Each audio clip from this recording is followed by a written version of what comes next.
ಮಿತ್ರರೇ ನಮಸ್ಕಾರ. ಮಿತ್ರರೇ, ಇಡೀ ವಿಶ್ವ ಕಾತುರದಿಂದ ಕಾಯ್ತಾ ಇದ್ದಂತಹ ಒಂದು ಕ್ಷಣ ಸಾಕಾರಗೊಂಡಿದೆ.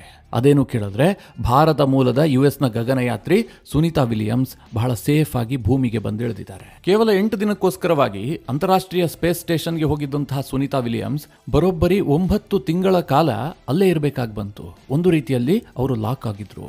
ಮಿತ್ರರೇ, ಯೋಚನೆ ಮಾಡಿ, ಒಂದು ರೂಮ್ನಲ್ಲಿ 1 ದಿನ ನಾವು ಇರೋದಕ್ಕೆ ಕಷ್ಟ ಆಗುತ್ತೆ. ನಮ್ಮನ್ನು ಹೊರಗಿನಿಂದ ಲಾಕ್ ಮಾಡಿದ್ದಾರೆ ಅಂತಂದ್ರೆ ನಮ್ಮ ಭಾವೋದ್ವೇಗ ಯಾವ ರೀತಿಯಾಗಿರುತ್ತೆ, ನಮ್ಮ ಮಾನಸಿಕ ಸ್ಥಿತಿ ಯಾವ ಹಂತಕ್ಕೆ ಹೋಗಿರುತ್ತೆ ಅಂತ ಯೋಚನೆ ಮಾಡಿ. ಅಂತಹದ್ರಲ್ಲಿ ಎಲ್ಲೋ ದೂರದಲ್ಲಿರುವಂತಹ, ಭೂಮಿಯಿಂದ ಸಾವಿರಾರು ಕಿಲೋಮೀಟರ್ ದೂರದಲ್ಲಿರುವಂತಹ ಬಾಹ್ಯಾಕಾಶ ಕೇಂದ್ರ, ಅದರಲ್ಲಿ 9 ತಿಂಗಳು ಕಾಲ ಕಳೆಯುವಂತಹದ್ದು, ಜೀವಕ್ಕೆ ಯಾವುದೇ ಗ್ಯಾರಂಟಿ ಇರೋದಿಲ್ಲ.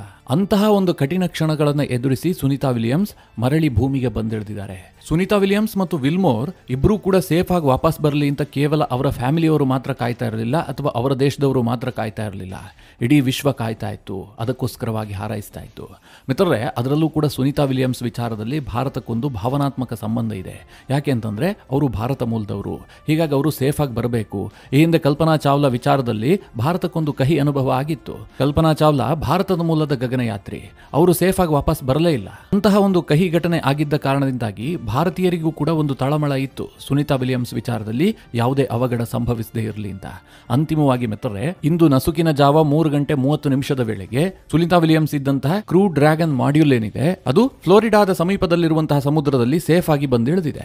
ಸುನೀತಾ ವಿಲಿಯಮ್ಸ್ ಜೊತೆಗೆ ಬ್ರಿಡ್ಜ್ ವಿಲ್ಮೋರ್ ಇಬ್ಬರೂ ಕೂಡ ತುಂಬಾ ಸೇಫ್ ಆಗಿದ್ದಾರೆ. ಅವರ ಆರೋಗ್ಯದಲ್ಲಿ ಗಂಭೀರ ಸ್ವರೂಪದ ಯಾವುದೇ ಬದಲಾವಣೆಗಳಾಗಿಲ್ಲ ಅಂತ ವೈದ್ಯರು ಕೂಡ ದೃಢಪಡಿಸಿದ್ದಾರೆ. ಆದ್ರೂ ಕೂಡ ಮಿತ್ರರೇ, ಅವರಿಗೆ ಅನೇಕ ಚಾಲೆಂಜಸ್ಗಳಿರುತ್ತೆ. 9 ತಿಂಗಳ ಕಾಲ ಸ್ಪೇಸ್ ಸ್ಟೇಷನ್ ನಲ್ಲಿದ್ರು, ಈಗೇನೋ ಭೂಮಿಗೆ ಬಂದಿದ್ದಾರೆ, ತುಂಬಾ ನಾರ್ಮಲ್ ಆಗಿದ್ದಾರೆ ಅಂತ ನಿಮ್ಮ ರೀತಿಯಲ್ಲಿ ಓಡಾಡೋದಕ್ಕೆ ಸಾಧ್ಯ ಇಲ್ಲ. ಅವರ ಆರೋಗ್ಯಕ್ಕೆ ಅನೇಕ ಚಾಲೆಂಜಸ್ಗಳಿರುತ್ತವೆ. ಮುಂದಿನ ಕೆಲ ತಿಂಗಳ ಕಾಲ ಸುನೀತಾ ವಿಲಿಯಮ್ಸ್ ಮತ್ತು ಬ್ರಿಡ್ಜ್ ವಿಲ್ಮೋರ್ ಇಬ್ಬರನ್ನೂ ಸಹ ಬಹಳ ಜಾಗರೂಕತೆಯಿಂದ ವೈದ್ಯಕೀಯವಾಗಿ ಮಾನಿಟರ್ ಮಾಡಬೇಕಾಗುತ್ತೆ.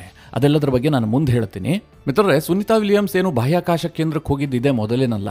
ಅವರು 1998ರಿಂದಲೂ ಕೂಡ ಗಗನಯಾತ್ರೆ ಆಗಿದ್ರು. ಬಾಹ್ಯಾಕಾಶ ಕೇಂದ್ರದಲ್ಲೇ 322 ದಿನಗಳ ಕಾಲ ಇದ್ದಂತಹ ಅನುಭವ ಕೂಡ ಸುನೀತಾ ವಿಲಿಯಮ್ಸ್ಗಿತ್ತು. ಏನು ಮೊದಲನೇ ಬಾರಿಗೆ ಹೋದಂಥವ್ರಲ್ಲ. ಆದರೆ ಮಿತ್ರರೇ, ಈ ಬಾರಿ ಸಾಕಷ್ಟು ವಿಶೇಷ ಯಾಕೆ, ಇಷ್ಟೊಂದು ಟೆನ್ಷನ್ ಆಗಿದ್ದು ಯಾಕೆ ಕೇಳಿದ್ರೆ, ಅವರು ಕೇವಲ 8 ದಿನಗಳ ಕಾಲಕ್ಕೋಸ್ಕರವಾಗಿ ಬಾಹ್ಯಾಕಾಶ ಕೇಂದ್ರಕ್ಕೆ ಹೋಗಿದ್ರು. ಅಂದರೆ 8 ದಿನ ಆದ ಬಳಿಕ ಅವರು ಭೂಮಿಗೆ ವಾಪಸ್ ಆಗಬೇಕಾಗಿತ್ತು. ಜೊತೆಗೆ ಈ ಬಾರಿ ಅವರು ಹೋಗಿದ್ದು ನಾಸಾದ ಕಡೆಯಿಂದ ಅಲ್ಲ. ಈ ಹಿಂದೆ ಅವರು 4 ಬಾರಿ ಹೋಗಿದ್ರು. ಆಗೆಲ್ಲ ನಾಸಾದವರು ಅವರನ್ನು ಕಳುಹಿಸಿಕೊಟ್ಟಿದ್ರು, ಅವರ ಜವಾಬ್ದಾರಿ ನಾಸಾದ್ದಾಗಿರ್ತಾ ಇತ್ತು. ಈಗ ಸುನೀತಾ ವಿಲಿಯಮ್ಸ್ ಪ್ರೈವೇಟ್ ಆಗಿ ಹೋಗಿದ್ದು. ನಿಮಗೆಲ್ಲ ಗೊತ್ತೇ ಇದೆ, ಬೋಯಿಂಗ್ ಅನ್ನುವಂತಹ ಅಮೆರಿಕದ ಬಹಳ ಪ್ರಖ್ಯಾತವಾದಂತಹ ಒಂದು ವಿಮಾನಯಾನ ಸಂಸ್ಥೆ ಇದೆ. ಅವರು ಒಂದು ಬಾಹ್ಯಾಕಾಶ ನೌಕೆಯನ್ನು ಸಿದ್ಧಪಡಿಸಿದ್ರು. ಅದಕ್ಕೆ ಬೋಯಿಂಗ್ ಸ್ಟಾರ್ ಲೈನರ್ 1 ಅಂತ ಹೆಸರು ಕೊಡಲಾಗಿತ್ತು. ಒಂದು ನೌಕೆಯನ್ನು ತಯಾರು ಮಾಡುವಂತಹ ಟೀಮ್ನಲ್ಲಿ ಸುನೀತಾ ವಿಲಿಯಮ್ಸ್ ಕೂಡ ಇದ್ರು. ಅಂದ್ರೆ ನೌಕೆಯನ್ನು ರೆಡಿ ಮಾಡುವಾಗಲೂ ಕೂಡ ಸುನೀತಾ ವಿಲಿಯಮ್ಸ್ ಜೊತೆಗಿದ್ರು. ಆನಂತರ ಆ ನೌಕೆಯನ್ನ ಬಾಹ್ಯಾಕಾಶ ಕೇಂದ್ರಕ್ಕೆ ತೆಗೆದುಕೊಂಡು ಹೋಗಿ ಅಲ್ಲಿ ಟೆಸ್ಟ್ ಮಾಡಿ ಸುರಕ್ಷಿತವಾಗಿ ವಾಪಸ್ ತರುವಂತಹದ್ದು ಈ ಮಿಷನ್ನ ಉದ್ದೇಶವಾಗಿತ್ತು. ಅದಕ್ಕೋಸ್ಕರವಾಗಿ ಸುನೀತಾ ವಿಲಿಯಮ್ಸ್ ಬಾಹ್ಯಾಕಾಶ ಕೇಂದ್ರಕ್ಕೆ ಹೋಗಿದ್ದು. ಇದರ ಒಟ್ಟು ಅವಧಿ ಕೇವಲ 8 ದಿನ ಆಗಿತ್ತಷ್ಟೇ. ಆದರೆ ಈ ಬೋಯಿಂಗ್ ಸ್ಟಾರ್ ಲೈನರ್ 1 ಅನ್ನುವಂತಹ ನೌಕೆ ಬಾಹ್ಯಾಕಾಶ ಕೇಂದ್ರಕ್ಕೇನೋ ಈಸಿಯಾಗಿ ಹೋಯ್ತು. ಅಲ್ಲಿ ಹೋದ ಬಳಿಕ ಅದರಲ್ಲಿ ಸಾಕಷ್ಟು ಸಮಸ್ಯೆಗಳು ಕಾಣಿಸಿಕೊಳ್ತು. ಹೀಗಾಗಿ ಸುನೀತಾ ವಿಲಿಯಮ್ಸ್ ಮತ್ತು ಈ ವಿಲ್ಮೋರ್ ಇಬ್ಬರಿಗೂ ಕೂಡ ವಾಪಸ್ ಆಗುವಂತದ್ದು ಸೇಫ್ ಅಲ್ಲ ಅಂತ ಅನಿಸೋದಕ್ಕೆ ಶುರುವಾಯಿತು. ಹೀಲಿಯಂ ಸಿಕ್ಕಾಪಟ್ಟೆ ಸೋರಿಕೆ ಆಗ್ತಿದ್ದಂತ ಕಾರಣದಿಂದಾಗಿ ಅದು ಭೂಮಿಗೆ ಬರೋದಕ್ಕೆ ಮುಂಚೆಯೇ ಸ್ಫೋಟಗೊಳ್ಳಬಹುದು, ಬೆಂಕಿಗೆ ಆಹುತಿ ಆಗಬಹುದು, ಹೀಗೆಲ್ಲ ಅನುಮಾನಗಳು ಸೃಷ್ಟಿಯಾಯಿತು. ಇದೇ ಕಾರಣದಿಂದ ಅದನ್ನು ರಿಪೇರಿ ಮಾಡ್ಕೊಂಡು ವಾಪಸ್ ಬರ್ತೀವಿ ಅಂತ ಸ್ವಲ್ಪ ಯತ್ನ ಮಾಡಿದ್ರು. 1 ತಿಂಗಳಕ್ಕಾದ್ರು, ಆದ್ರೂ ಕೂಡ ಅದು ರಿಪೇರಿ ಆಗಲಿಲ್ಲ. ಹೀಲಿಯಂನ ಸೋರಿಕೆ ನಿಂತಿಲ್ಲ. ಹೀಗಾಗಿ ಅವರಿಬ್ಬರನ್ನೂ ಕೂಡ ಮುಂದಿನ ಕೆಲ ತಿಂಗಳ ಕಾಲ ಬಾಹ್ಯಾಕಾಶ ಕೇಂದ್ರದಲ್ಲೇ ಉಳಿಸೋದಕ್ಕೆ ತೀರ್ಮಾನವನ್ನು ಕೈಗೊಳ್ಳಲಾಯಿತು. ಅಂದ್ರೆ ಮುಂದಿನ ನೌಕೆಯಲ್ಲಿ ಹೋಗಬೇಕು, ಅವರನ್ನು ವಾಪಸ್ ಕರೆತರಬೇಕು, ಆ ರೀತಿಯಾದಂತಹ ಒಂದು ಪ್ಲಾನ್ ಮಾಡಲಾಯಿತು. ಮಿತ್ರರೇ, ಬಾಹ್ಯಾಕಾಶ ಕೇಂದ್ರಕ್ಕೆ ಹೋಗಿ ಬರೋದಕ್ಕೆ ಇವತ್ತು ಬೇಕಾದಂತಹ ವ್ಯವಸ್ಥೆಗಳಿರಬಹುದು. ಅಂದ್ರೆ ದಿಢೀರಂತ ಒಂದು ನೌಕೆಯನ್ನ ಕಳುಹಿಸಿ ಅವರನ್ನ ಕರೆತರೋದಕ್ಕೆ ಸಾಧ್ಯ ಆಗೋದಿಲ್ಲ. ಅದಕ್ಕೆ ಆದಂತಹ ಒಂದು ವ್ಯವಸ್ಥೆಗಳಿರ್ತವೆ. ಹೀಗಾಗಿ ಸುನೀತಾ ವಿಲಿಯಮ್ಸ್ ಇರಬಹುದು, ವಿಲ್ಮೋರ್ ಇರಬಹುದು, ಸಾಕಷ್ಟು ಸಮಯ ಅಲ್ಲೇ ಕಾಲ ಕಳಿಬೇಕಾಗಿ ಬಂತು. ನಂತರ ಈ ಸ್ಟಾರ್ ಲೈನರ್ ನೌಕೆ ಇತ್ತಲ್ಲ, ಅದನ್ನ ಖಾಲಿಯಾಗಿ ಭೂಮಿಗೆ ವಾಪಸ್ ಕಳುಹಿಸಲಾಯಿತು. ಅವರಿಬ್ರು ಅಲ್ಲೇ ಉಳಿದುಕೊಂಡಿದ್ರು. ಅಂತಿಮವಾಗಿ ಮಿತ್ರರೇ, ಕ್ರೂ 9 ಮಿಷನ್ ಸ್ಪೇಸ್ಗೆ ಹೋಯಿತು. ಈ ಕ್ರೂ 9 ಡ್ರ್ಯಾಗನ್ ನಲ್ಲಿ 2 ಸೀಟ್ಗಳನ್ನ ಖಾಲಿ ಉಳಿಸಲಾಗಿತ್ತು. ಸುನೀತಾ ಮತ್ತು ವಿಲ್ಮೋರ್ ಅವರನ್ನ ಕರೆತರೋದಕ್ಕೋಸ್ಕರವಾಗಿ 2 ಸೀಟ್ ಖಾಲಿ ಉಳಿಸಲಾಗಿತ್ತು. ಅದೇ ಪ್ರಕಾರವಾಗಿ ಅವರನ್ನ ಈಗ ವಾಪಸ್ ಕರೆತರಲಾಗಿದೆ.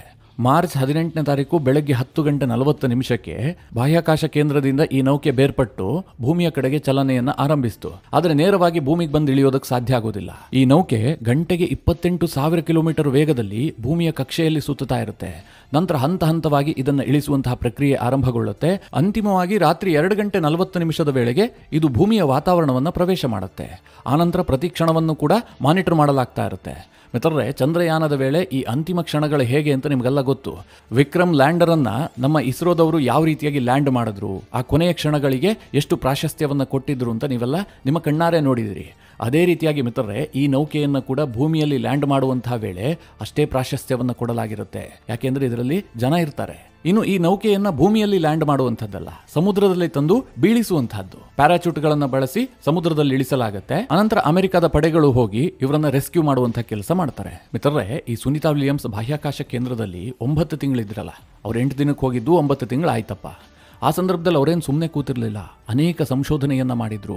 ತನ್ನ ಪ್ರಾಣವೇ ಸಂಕಷ್ಟದಲ್ಲಿದ್ರೂ ಕೂಡ ಅವರು ಆ ಕ್ಷಣದಲ್ಲೂ ಸಂಶೋಧನೆಯನ್ನ ನಡೆಸಿದ್ದಾರೆ. ಅವರೇನೇನು ಕಂಡುಹಿಡಿದಿದ್ದಾರೆ ಕೇಳಿದ್ರೆ, ಬಾಹ್ಯಾಕಾಶ ಕೇಂದ್ರದಲ್ಲಿ ಸಸ್ಯಗಳ ಬೆಳವಣಿಗೆಯ ಬಗ್ಗೆ ಸ್ಟಡಿ ಮಾಡಿದ್ದಾರೆ. ಮುಂದಿನ ದಿನಗಳಲ್ಲಿ ಇನ್ನಷ್ಟು ಬಾಹ್ಯಾಕಾಶ ಸಂಶೋಧನೆಗಳನ್ನ ನಡೆಸಬೇಕಪ್ಪ. ಸುದೀರ್ಘ ಕಾಲದವರೆಗೆ ಗಗನಯಾತ್ರಿಗಳು ಬಾಹ್ಯಾಕಾಶ ಕೇಂದ್ರದಲ್ಲೇ ಇದ್ರೆ ಅವರಿಗೆ ಆಹಾರವನ್ನ ಯಾವ ರೀತಿಯಾಗಿ ಸಿದ್ಧಪಡಿಸಿಕೊಳ್ಬೇಕು, ಅಲ್ಲೇ ಸಸ್ಯಗಳನ್ನ ಬೆಳೆಯಬಹುದಾ, ಇದೆಲ್ಲದರ ಬಗ್ಗೆ ಇವರು ಸಂಶೋಧನೆಯನ್ನ ಮಾಡಿದ್ದಾರೆ. ಜೊತೆಗೆ ಸುದೀರ್ಘ ಕಾಲ ಬಾಹ್ಯಾಕಾಶ ಕೇಂದ್ರದಲ್ಲಿದ್ರೆ ವ್ಯಕ್ತಿಯ ದೇಹದಲ್ಲಿ ಏನೆಲ್ಲ ಬದಲಾವಣೆಗಳಾಗತ್ತೆ ಇದರ ಬಗ್ಗೆಯೂ ಕೂಡ ಸ್ಟಡಿ ನಡೆದಿದೆ. ಮಿತ್ರರೇ, ಇದು ಹೇಗೆ ಅಂತಂದ್ರೆ ತನ್ನನ್ನ ತಾನೇ ಸಂಶೋಧನೆಗೆ ಒಳಪಡಿಸುವಂತಹದ್ದು. ಎಷ್ಟು ಕಷ್ಟ ಇರುತ್ತೆ ಯೋಚನೆ ಮಾಡಿ. ತನ್ನ ಜೀವ ರಿಸ್ಕ್ ನಲ್ಲಿರುತ್ತೆ, ಒತ್ತಡದಲ್ಲಿರ್ತೀವಿ. ಅಂತಹದ್ರಲ್ಲೂ ಕೂಡ ತನ್ನ ಬಾಡಿಯ ಬಗ್ಗೆ ಅವರೇ ಸ್ಟಡಿ ಮಾಡಿಕೊಳ್ಳುವಂತಹದ್ದು. ಇನ್ನು ಸುನೀತಾ ವಿಲಿಯಮ್ಸ್ ಅವರು ಭೂಮಿಗೆ ಬಂದು ಇಳಿತಿದ್ದಂತೆ ಅವರ ಹೆಸರಿನಲ್ಲಿ ಕೆಲ ದಾಖಲೆಗಳು ಕೂಡ ರಿಜಿಸ್ಟರ್ ಆಗಿದೆ. ಬಾಹ್ಯಾಕಾಶ ಕೇಂದ್ರದಲ್ಲಿ 607 ದಿನಗಳ ಕಾಲ ಕಳೆದಂತಹ ಒಂದು ದಾಖಲೆಯೂ ಕೂಡ ಸುನೀತಾ ವಿಲಿಯಮ್ಸ್ ಹೆಸರಿನಲ್ಲಿ ದಾಖಲಾಗಿದೆ. ಈಗ ಅವರು ಭೂಮಿಗೆ ಬಂದಿದಾರಲ್ಲ, ಇನ್ನೂ ನಾರ್ಮಲ್ ಆಗಿರಬಹುದಾ, ನಿಮ್ಮ ರೀತಿಯಲ್ಲಿ ಜೀವನ ಮಾಡಬಹುದಾ ಕೇಳಿದ್ರೆ ಖಂಡಿತವಾಗ್ಲೂ ಇಲ್ಲ. ಸಾಕಷ್ಟು ದಿನಗಳ ಕಾಲ ಅವರು ಕಷ್ಟಪಡಬೇಕಾಗತ್ತೆ. ಯಾಕೆ ಅಂತಂದ್ರೆ ಬಾಹ್ಯಾಕಾಶ ಕೇಂದ್ರದಲ್ಲಿದ್ದಂತಹ ಸಂದರ್ಭದಲ್ಲಿ ಅವರ ಆರೋಗ್ಯದಲ್ಲಿ ಬಹಳ ಗಂಭೀರ ಸ್ವರೂಪದ ಬದಲಾವಣೆಗಳಾಗಿರುತ್ತೆ. ಮಿತ್ರರೇ, ಭೂಮಿ ಮೇಲೆ ಗುರುತ್ವಾಕರ್ಷಣ ಬಲ ಇರುತ್ತೆ, ಆದರೆ ಬಾಹ್ಯಾಕಾಶದಲ್ಲಿ ಗುರುತ್ವಾಕರ್ಷಣ ಬಲ ಇರೋದಿಲ್ಲ. ಈ ಕಾರಣದಿಂದಾಗಿಯೇ ನಮ್ಮ ದೇಹದಲ್ಲಿ ಸಾಕಷ್ಟು ಬದಲಾವಣೆಗಳಾಗಿರುತ್ತೆ. ಮುಖ್ಯವಾಗಿ ಭೂಮಿಯಲ್ಲಿದ್ದಂತಹ ಸಂದರ್ಭದಲ್ಲಿ ರಕ್ತದ ಚಲನೆ ಇದೆಯಲ್ಲ, ಇದು ಕೆಳಮುಖವಾಗಿರುತ್ತೆ. ಯಾಕೆಂದ್ರೆ ಗುರುತ್ವಾಕರ್ಷಣ ಬಲ ಇರುತ್ತೆ. ಆದರೆ ಬಾಹ್ಯಾಕಾಶ ಕೇಂದ್ರದಲ್ಲಿ ಗುರುತ್ವಾಕರ್ಷಣ ಬಲ ಇಲ್ಲದ ಕಾರಣದಿಂದಾಗಿ ರಕ್ತದ ಚಲನೆ ಮೇಲ್ಮುಖವಾಗಿರುತ್ತೆ. ಈಗ ಅವರು ಭೂಮಿಗೆ ಬಂದ ತಕ್ಷಣ ಮತ್ತೆ ಬದಲಾವಣೆ ಆಗುತ್ತಲ್ಲ, ಇದರಿಂದಾಗಿ ಅವರ ಆರೋಗ್ಯದಲ್ಲಿ ಸಾಕಷ್ಟು ಏರುಪೇರಾಗುವಂತಹ ಸಂಭವ ಇರುತ್ತೆ. ಇದೇ ಕಾರಣದಿಂದ ಮಿತ್ರರೇ, ಅವರು ಭೂಮಿಗೆ ಬರ್ತಿದ್ದಂತೆ ನೇರವಾಗಿ ಅವರನ್ನ ಭೂಮಿಯ ಮೇಲೆ ಬಿಡೋದಿಲ್ಲ. ಅವರನ್ನ ಕಡಿಮೆ ಗುರುತ್ವಾಕರ್ಷಣ ಬಲ ಇರುವಂತಹ ಒಂದು ವ್ಯವಸ್ಥೆಯ ಒಳಗೆ ಇಡುತ್ತಾರೆ. ಹಂತ ಹಂತವಾಗಿ ಅವರನ್ನ ಈ ವಾತಾವರಣಕ್ಕೆ ಒಗ್ಗಿಕೊಳ್ಳುವಂತೆ ನೋಡಿಕೊಳ್ಳಲಾಗುತ್ತೆ. ವೈದ್ಯರ ತಂಡ ದಿನದ 24 ಗಂಟೆಯೂ ಕೂಡ ಅವರನ್ನ ಮಾನಿಟರ್ ಮಾಡ್ತಾ ಇರುತ್ತೆ. ಇನ್ನು ಅವರ ಹೃದಯದ ಬಡಿತದಲ್ಲೂ ಕೂಡ ಸಾಕಷ್ಟು ಏರುಪೇರಾಗಿರುತ್ತೆ. ಭೂಮಿಯಲ್ಲಿ ಗುರುತ್ವಾಕರ್ಷಣ ಬಲ ಇರುವ ಕಾರಣದಿಂದಾಗಿ ಪ್ರತಿ ನಿಮಿಷಕ್ಕೆ ಸರಾಸರಿ 72 ಬಾರಿ ಹೃದಯ ಬಡಿದುಕೊಳ್ತಾ ಇರುತ್ತೆ. ಆದರೆ ಸ್ಪೇಸ್ ಸ್ಟೇಷನ್ ನಲ್ಲಿ ಇದು 100 ದಾಟಬಹುದು, 160ರವರೆಗೂ ಕೂಡ ಹೋಗಬಹುದು ಅಂತ ಹೇಳಲಾಗುತ್ತೆ. ಹೀಗಾಗಿ ಮಿತ್ರರೇ, ಅವರು ಭೂಮಿಗೆ ಬಂದಂತಹ ಸಂದರ್ಭದಲ್ಲಿ ಎಷ್ಟೆಲ್ಲ ಚೇಂಜಸ್ ಆಗುತ್ತೆ ಅಂತ ಯೋಚನೆ ಮಾಡಿ. ಹಾಗೆ ಸ್ನಾಯುಗಳು ಸಾಕಷ್ಟು ಮೃದುವಾಗಿರುತ್ತೆ ಬಾಹ್ಯಾಕಾಶ ಕೇಂದ್ರದಲ್ಲಿರುವಂತಹ ಸಂದರ್ಭದಲ್ಲಿ. ಹಾಗೆ ಕ್ಯಾಲ್ಸಿಯಂನ ಕೊರತೆಯೂ ಕೂಡ ಸಾಕಷ್ಟು ಕಾಡ್ತಾ ಇರುತ್ತೆ. 1 ತಿಂಗಳು ಬಾಹ್ಯಾಕಾಶ ಕೇಂದ್ರದಲ್ಲಿದ್ರೆ ಒಬ್ಬ ವ್ಯಕ್ತಿಯ ದೇಹದಲ್ಲಿ 1% ಮೂಳೆ ದುರ್ಬಲಗೊಳ್ಳುತ್ತೆ. ಈಗ ಸುನೀತಾ ವಿಲಿಯಮ್ಸ್ ಬಾಹ್ಯಾಕಾಶ ಕೇಂದ್ರದಲ್ಲಿ ಇದ್ದಿದ್ದು 9 ತಿಂಗಳು. ಹೀಗಾಗಿ ಅವರ ಮೂಳೆಗಳು 9% ದುರ್ಬಲಗೊಂಡಿರುವಂತಹ ಸಾಧ್ಯತೆಗಳಿರುತ್ತೆ. ಅದಕ್ಕೋಸ್ಕರವಾಗಿ ಅವರು ಭೂಮಿಗೆ ಬಂದಂತಹ ಸಂದರ್ಭದಲ್ಲಿ ಎದ್ದು ನಿಲ್ಲೋದಕ್ಕೆ ಸಾಧ್ಯ ಆಗೋದಿಲ್ಲ, ಮಲಗಿದಂತಹ ಸ್ಥಿತಿಯಲ್ಲೇ ಇರಬೇಕು. ಅವರು ನಿಂತು ನಡಿಬೇಕು ಅಂತಂದ್ರೆ ಕನಿಷ್ಠ 3 ರಿಂದ 4 ವಾರಗಳ ಕಾಲ ಬೇಕಾಗುತ್ತೆ ಅಂತ ಹೇಳಲಾಗುತ್ತೆ. ಸಾಮಾನ್ಯವಾಗಿ ಮಿತ್ರರೇ, ಒಬ್ಬ ಬಾಹ್ಯಾಕಾಶ ಕೇಂದ್ರಕ್ಕೆ ಹೋಗಿ ಬಂದಂತವರು 45 ದಿನಗಳ ಕಾಲ ಕ್ವಾರಂಟೈನ್ ನಲ್ಲಿ ಇರ್ತಾರೆ. ಅವರನ್ನ ಮಾನಿಟರ್ ಮಾಡುವಂತಹ ಕೆಲಸ ಆಗುತ್ತೆ. ಆದ್ರೆ ಸುನೀತಾ ವಿಲಿಯಮ್ಸ್ ಅವರು 9 ತಿಂಗಳ ಕಾಲ ಅಲ್ಲಿ ಇದ್ದ ಕಾರಣದಿಂದಾಗಿ ಅವರನ್ನ ಸುದೀರ್ಘ ಕಾಲ ಈ ಕ್ವಾರಂಟೈನ್ ನಲ್ಲಿ ಇಡಲಾಗುತ್ತೆ. ಅವರನ್ನ ಮಾನಿಟರ್ ಮಾಡುವಂತಹ ಕೆಲಸಗಳಾಗ್ತವೆ. ಇದರ ಜೊತೆಗೆ ಅವರ ಪಂಚೇಂದ್ರಿಯಗಳಲ್ಲೂ ಕೂಡ ಸಾಕಷ್ಟು ವ್ಯತ್ಯಾಸ ಆಗಿರುತ್ತೆ. ಅವರಿಗೆ ರುಚಿ ಸಿಗೋದಿಲ್ಲ, ನಿದ್ದೆ ಬರೋದಿಲ್ಲ, ಸರಿಯಾಗಿ ಕಿವಿ ಕೇಳಿಸೋದಿಲ್ಲ. ಯಾಕೆಂದ್ರೆ ಬಾಹ್ಯಾಕಾಶ ಕೇಂದ್ರದಲ್ಲಿ ವಿಪರೀತವಾದಂತಹ ರೇಡಿಯೇಷನ್ ಎಫೆಕ್ಟ್ ಇರುತ್ತೆ. ಅದು ಕಿವಿಗಳನ್ನ ಹಾನಿಗೊಳಿಸಿರುತ್ತೆ. ಅದನ್ನ ಸರಿ ಮಾಡಿಕೊಳ್ಳೋದಕ್ಕೆ ಸಾಕಷ್ಟು ಟ್ರೀಟ್ಮೆಂಟ್ಗಳನ್ನು ತೆಗೆದುಕೊಳ್ಬೇಕಾಗತ್ತೆ. ಜೊತೆಗೆ ಕಣ್ಣಿನ ದೃಷ್ಟಿಯೂ ಕೂಡ ಸಾಕಷ್ಟು ಮಂದವಾಗಿರುತ್ತೆ. ಇದೆಲ್ಲ ರೆಡಿ ಆಗ್ಬೇಕಪ್ಪ, ನಾರ್ಮಲ್ ಮನುಷ್ಯರಂತೆ ಅವರು ಜೀವನ ಮಾಡಬೇಕು ಅಂತಂದ್ರೆ ಕನಿಷ್ಠ 6 ತಿಂಗಳು ಬೇಕು, ಗರಿಷ್ಠ 1 ವರ್ಷದವರೆಗೂ ಆದ್ರೂ ಕೂಡ ಆಶ್ಚರ್ಯ ಇಲ್ಲ ಅಂತ ವೈದ್ಯರೇ ಹೇಳ್ತಾರೆ. ಅಂದ್ರೆ ಅಷ್ಟೆಲ್ಲ ಸವಾಲುಗಳನ್ನ ಸುನೀತಾ ವಿಲಿಯಮ್ಸ್ ಅವರು ಎದುರಿಸ್ತಾ ಇದ್ದಾರೆ. ಭೂಮಿಗೆ ಬಂದ್ರು ಇನ್ನೆಲ್ಲ ನೆಮ್ಮದಿಯಾಗಿರ್ತೀನಿ ಅಂತ ಹೇಳೋದಕ್ಕೆ ಸಾಧ್ಯ ಇಲ್ಲ. ಮಿತ್ರರೇ, ಇಂತಹ ಸಾಧನೆ ಮಾಡಿರುವಂತಹ ಸುನೀತಾ ವಿಲಿಯಮ್ಸ್ ಬಗ್ಗೆ ಈಗ ಇಡೀ ವಿಶ್ವ ಹೆಮ್ಮೆ ಪಡ್ತಾ ಇದೆ. ಅದರಲ್ಲೂ ಕೂಡ ಭಾರತೀಯರಾದಂತಹ ನಾವು ಖುಷಿ ಪಡ್ತಾ ಇದ್ದೀವಿ. ಯಾಕಂದ್ರೆ ಅವರು ಭಾರತ ಮೂಲದವರು. ಹೀಗಾಗಿ ನಮ್ಮ ಪ್ರಧಾನಿ ನರೇಂದ್ರ ಮೋದಿ ಅವರೂ ಕೂಡ ಒಂದು ಪತ್ರದ ಮೂಲಕವಾಗಿ ಸುನೀತಾ ವಿಲಿಯಮ್ಸ್ ಅವರಿಗೆ ಶುಭಾಶಯವನ್ನ ಕೋರಿದ್ದಾರೆ.